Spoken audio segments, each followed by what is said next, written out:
Welcome back. You're with Colin Brazier on GB News, on TV, online and on digital radio. It is the most expensive series in TV history. The Lord of the Rings, Rings of Power, coming in at over $1 billion. We're showing a clip of it, or at least part of the trailer, on screen now, and I apologise if you're listening on the radio, but it looks quite sumptuous. It will be broadcast from September by Amazon, and the cinematic equivalent of the Dance of the Seven Veils has now begun. A 30-second long trailer.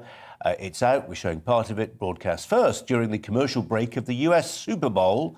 Trailer's not long, but reveals a more diverse cast of characters than the Oscar-winning films of Peter Jackson. The film critic and podcaster Van Connor joins me now to reflect on what we might expect for the $1 billion. Van, what do you think? I think, to be honest, the deck is kind of stacked against this one as far as fantasy shows on television go. Because in the last decade, we've really only had Game of Thrones and then, to an extent, The Witcher that have really caught on. And they've taken attempts. There are things like The Wheel of Time. That was only 4 or 5 months ago, though you couldn't move for billboards and advertisements of it. But nobody watched the thing. And chucking money at these things doesn't always seem to guarantee quality, especially not when it comes to fantasy. Well, how do you work your way through $1 billion if so much of it actually is generated through CGI?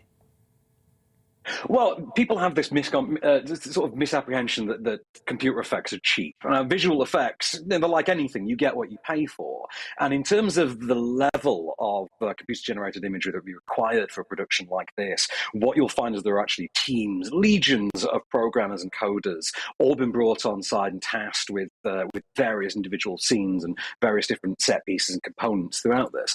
And basically, every time you need to add a new guy to that, you're paying someone's salary. So this does ratchet up. You can spend 30 grand for a shot and you can spend 300 grand for a shot, and you will be able to tell the difference. If you've ever seen the Corridor Crew on YouTube, they'll go into detail quite graphically on the difference that very similar sequences can have just for the level of money you spend. But the money spent on this was a requirement. That was a contractual agreement. What, anything to do with the Tolkien estate? Did they say, if you're going to do this, you've got to treat it properly? Indeed, as part of because the negotiations to get a hold of the rights to Lord of the Rings, as you can imagine, it's no mean feat. It's quite the challenge. Getting the Peter Jackson trilogy off the ground, that took a long time. Taking The Hobbit off the ground took even longer. They were trying to start The Hobbit from the second the Lord of the Rings finished. It still took the better part of a decade to reach screens.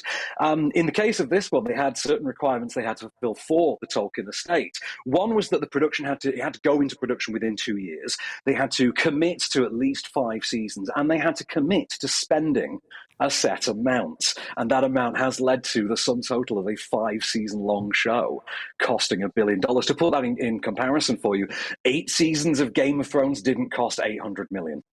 Wow, that does set the context beautifully. Van Connor, really nice to talk to you. Thanks a lot. Madeline